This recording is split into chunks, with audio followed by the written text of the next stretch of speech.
తెలంగాణ రాష్ట్ర పాలనలో కొత్త ట్రెండ్ సెట్ చేస్తున్నారు సీఎం రేవంత్ రెడ్డి. ప్రజల దగ్గరికే పాలన అంటూ సరికొత్త ప్రయోగానికి శ్రీకారం చుట్టనున్నారు. మొన్న మేడారం అటవీ ప్రాంతంలో కేబినెట్ మీటింగ్ నిర్వహించి సంచలనం సృష్టించిన సీఎం రేవంత్ ఇప్పుడు పల్లెబాట పట్టబోతున్నారు. అభివృద్ధికి దూరంగా ఉన్న మారుమూల ప్రాంతాల్లో గ్రామ సభ పెట్టేందుకు సిద్ధమయ్యారు. ఈ కార్యక్రమం ఎప్పటి నుంచి ప్రారంభం కాబోతుంది? సీఎం రేవంత్ తన మార్క్ పాలనను చూపబోతున్నారా? తెలంగాణ ప్రభుత్వ పాలనలో సరికొత్త ట్రెండ్ సెట్ చేస్తారా? Have a look.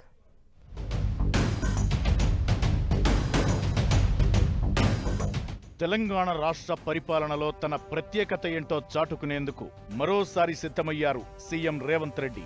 దేశవ్యాప్తంగా ఏ ముఖ్యమంత్రి చెయ్యని విధంగా సచివాలయం దాటి అడవిలో కేబినెట్ మీటింగ్ నిర్వహించి సరికొత్త చరిత్రను లిఖించిన సీఎం రేవంత్ మరో ప్రతిష్టాత్మక పాలనా విధానం వైపు అడుగులు వేస్తున్నారు. అందుకుగాను అభివృద్ధికి దూరంగా ఉన్న మారుమూల పల్లెలను ఎంచుకున్నారు. ఈ ప్రాంతాల్లో గ్రామ సభ నిర్వహించి నేరుగా ప్రజల సమస్యలు తెలుసుకోనున్నారు సీఎం రేవంత్ రెడ్డి.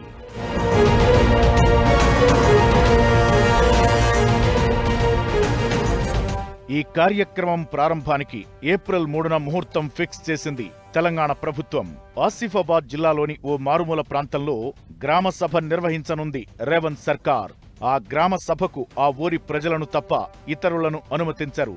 ఈ సభలో ప్రజలతో పాటు సీఎం రేవంత్ రెడ్డి కూర్చుని వారి సమస్యలు, కోరికలను నేరుగా అడిగి తెలుసుకోనున్నారు. ప్రభుత్వం అందిస్తున్న సంక్షేమ పథకాలు, రాష్ట్రంలో జరుగుతున్న అభివృద్ధిపై ఆరా తీయనున్నారు సీఎం రేవంత్ రెడ్డి.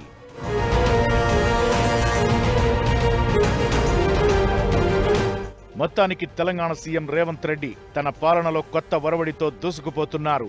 ఏప్రిల్ 3న జరగనున్న గ్రామ సభ ద్వారా ప్రజల దగ్గరకు ప్రభుత్వం అనేది చాటి చెప్పాలనుకుంటున్నారు సీఎం రేవంత్. అయితే ఈ నిర్ణయం తెలంగాణ పాలన చరిత్రలో మరో మైలురాయి కానుందా అనేది వేచి చూడాలి.